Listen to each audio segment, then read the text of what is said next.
USC's linebacking core appears to be taking shape. Eric Musselman adds a player to Trojans basketball. 1 down, 9 to go. And don't look now, but there's a lot of teams in the Western Conference who want no part of the Lakers in the playoffs. Good morning. I'm James.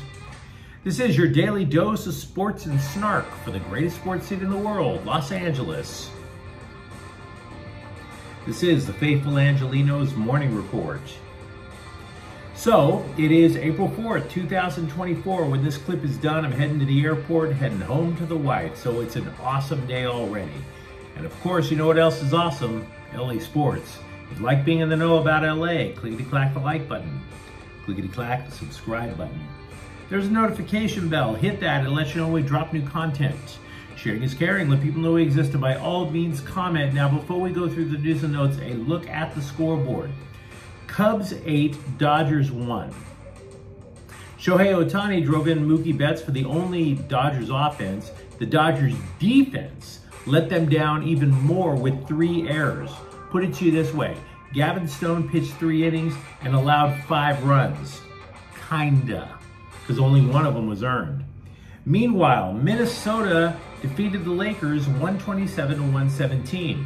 Rui Hachimura tried to keep up with the pace with 30 points, but LeBron James missed the game. He was sick. And then Anthony Davis went out because he got smacked in the eye again.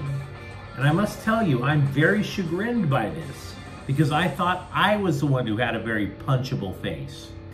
Now, we don't know the seeding either in the playoffs or the play-in tournament, but the Lakers officially at least made the play-in tournament after Houston lost Sunday.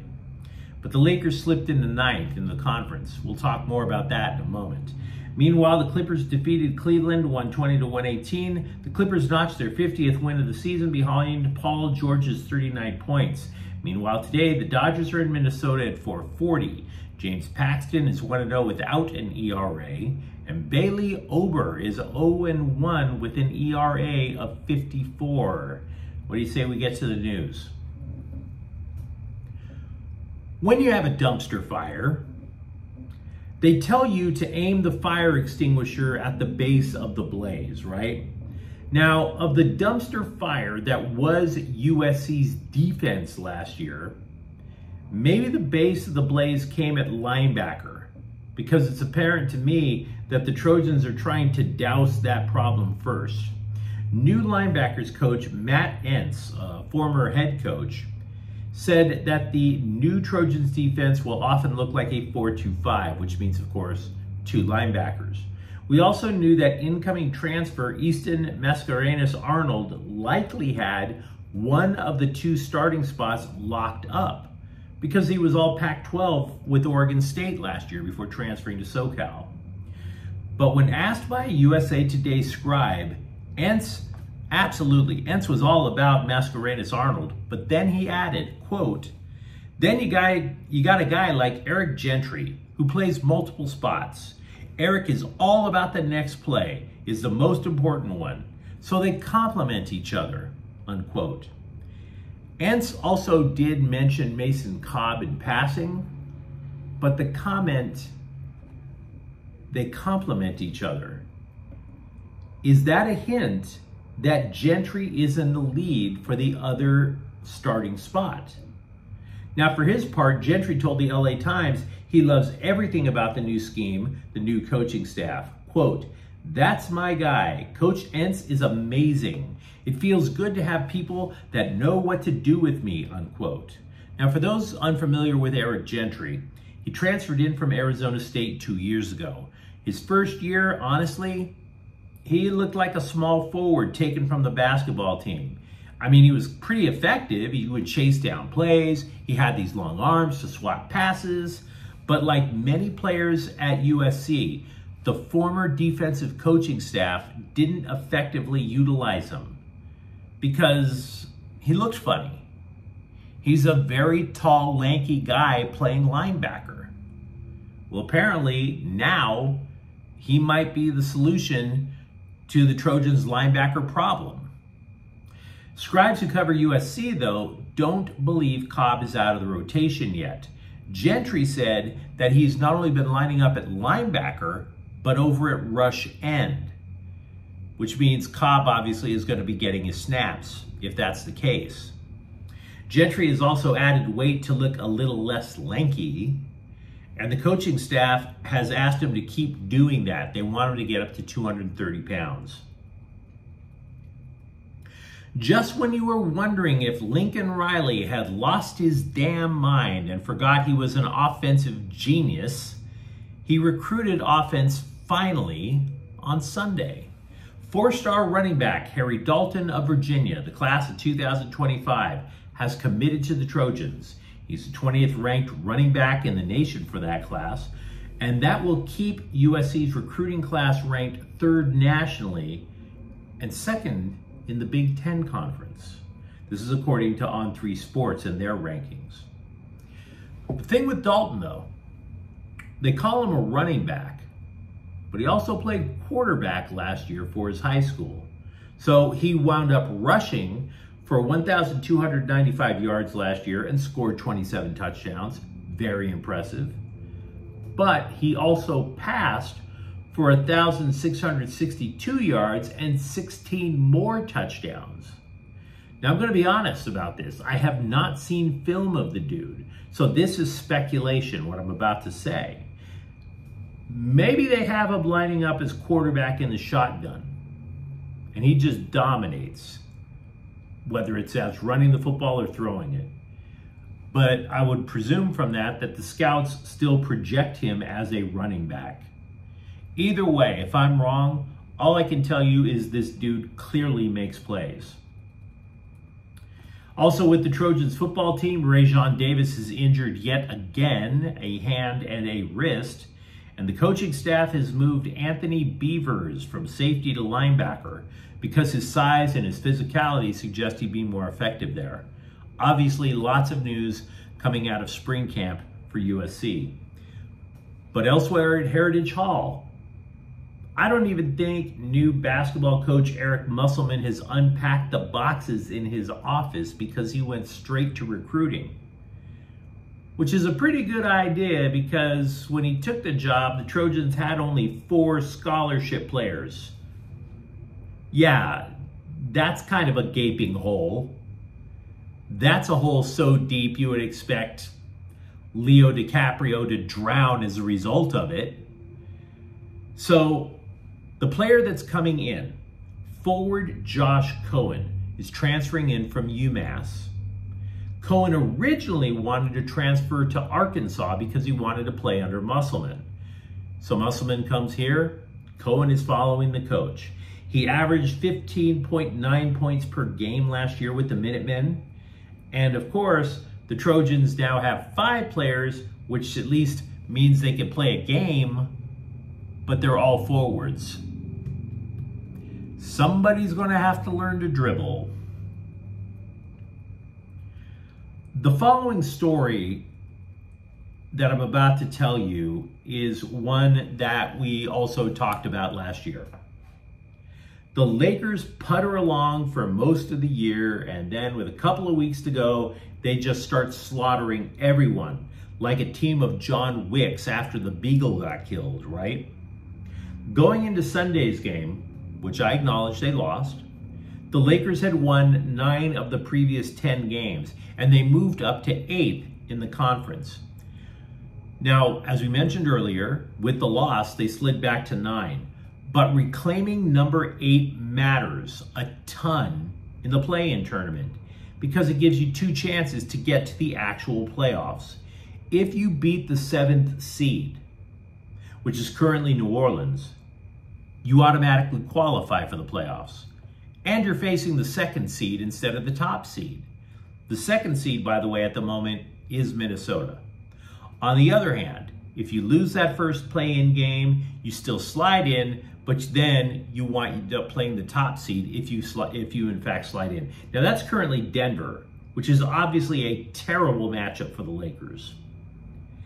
By the way, if the Lakers stay at number 9, they face Golden State in the play-in game with the season on the line. Must win. And then they would face the loser of 7 versus 8, which would also be must win. So in other words, it's really to the Lakers' benefit to maximize their last 3 games of the regular season. They play those 3 games this week. It's Golden State, Memphis, and New Orleans. Now, if you're wondering what spurred the change for the Lakers to win 9 of their last 11, we've thrown a lot of ideas against the wall to see which ones stick. D'Angelo Russell shooting the lights out, adding Rui Hachimura to the lineup. But is it possible that Darvin Ham, who is known as a defense and discipline guy, simply said to hell with it and just let the offense rip? The offense ranks 3rd in the league since January 7th. Anthony Davis told ESPN that they're finally having fun while staying accountable. Quote, "If somebody messes up, we're yelling, screaming at them, but nobody is taking it personal because we all know what we're here for, to try to win. So we're having fun and we're staying together." The Hockey News says the Kings have a star. No, not simply a good or an elite player. They've already had elite players in Anze Kopitar, Drew Doughty. No. They look at Adrian Kempe, and much like a talent scout finding some busty chick fresh off the bus in Hollywood, "Babe, I can make you a star." And maybe it's because I'm an old head looking fondly at the days of Kopitar, Doughty, Jonathan Quick, Dustin Brown. It also may be because I rarely buy jerseys with names on the back. But I have to tell you, I have to be convinced that Adrian Kempe is a star. So here is the case that the Hockey News makes. He's just 27. He is close to having his 3rd consecutive 30-goal season. He has 29 right now. He's averaging almost a point a game this year. Now, in Kings history, particularly in this century, the only other 30-goal point-per-games players that the Kings have had since the year 2000, Ziggy Palffy and Michael Camilleri. And they did, in fact, sell a lot of personalized jerseys when they played. And even more so than Kevin Fiala, Kempe is a physical player. He even kills penalties. So the metrics for Kempe, points plus hitting, the analytics geeks got together and they claimed that Kempe is in the same company as, and I can't believe I'm saying these names, by the way, but the numbers bear witness. Connor McDavid, Philippe Forsberg, Matthew Tkachuk, Vincent Trocheck. And they're all stars. They're all stars. Adrian Kempe may be the best forward that the Kings have had this century. And yeah, that blows me away saying it, because if off the top of your head, you would say Anze Kopitar. Meanwhile, the hockey scribes are still being seduced by the potential of Pierre-Luc Dubois. Oh, they still hate him, but then they see him play to his potentials for like about, 30 seconds, and then they start to buy in all over again. Pierre-Luc Dubois, watching him play is kind of like when you're dating a scorching hot drama queen. You know, the type of girl who keeps quoting Marilyn Monroe. "Oh, if you can't handle me at my worst, you don't deserve my best." And then you realize you never get her best. You never get that girl's best. All you get is the worst. So here is the argument the scribes make about Pierre-Luc Dubois. Since Jim Hiller took over as the interim coach, Dubois has recorded 19 points in 28 games, which doesn't sound like a whole hell of a lot, frankly. But in the 48 games prior, he had only 20. In other words, maybe he's picking up the pace finally. And where have we heard that before? Let's just say I've dated my share of scorching hot drama queens and I've lived with the consequences. I'm not falling for this one, Norma Jean. Something that the LA Galaxy will have to consider before they head north to Vancouver this weekend is how LAFC neutralized the Galaxy's speed and creativity. I know Galaxy fans, because I am a Galaxy fan, I know they're upset about the bad referee call that led to a penalty. But the black and gold behaved like a team that knew they couldn't match the Galaxy in terms of speed and creativity. So they countered it. They used their heads, and then they got physical. They sat back against the Galaxy so that they wouldn't get overwhelmed by the speed. And then when the Galaxy approached, they got very physical. LAFC committed 20 fouls. 7 of those fouls were committed on Riqui Puig. 5 of those fouls were committed on Joseph Paintsil. LAFC also blocked 8 shots. And look, guys, again, I say this all the time. We deal with reality here on Faithful Angelenos. If the rosters were reversed, if LAFC had all the talent and the speed and the Galaxy didn't, I would want the Galaxy to muscle LAFC off the ball too. Call it for what it is. And the reason I bring this up is because LAFC provided a template for other lesser talented teams to follow.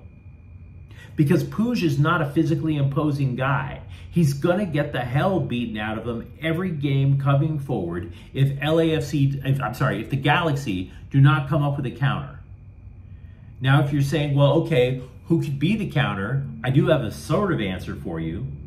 I believe the burden should fall on his other midfielders, Gaston Brugman, Marky Delgado, the midfielders who line up alongside Puig. If they create a few plays, then the defense has to sag off of Puig to respect Brugman and Delgado, and then all of a sudden Puig is off to the races again. Now, as for LAFC, the fallout from El Tráfico over the weekend is really very simple. LAFC is a flawed team that needs to gather as many points as they possibly can until Olivier Giroud arrives. Saturday's 3 points, I don't want to call it a season saver, but it damn sure helped their cause. You got to call it for what it is and stick to reality. But you let me know what you think in the comments thread. Do you believe that USC actually does have the foundation of a decent defense next year? Are you okay with Musselman getting a player to join the basketball team within days of his arrival? Or do you believe the Lakers are a team nobody outside of Denver wants to see? And if you enjoyed the content, don't forget to subscribe to Faithful Angelenos. We're talking LA sports every single day here. Thank you for watching. I'm James. We'll be back tomorrow. Faithful Angelenos is a Can Corta El Queso production. Take care.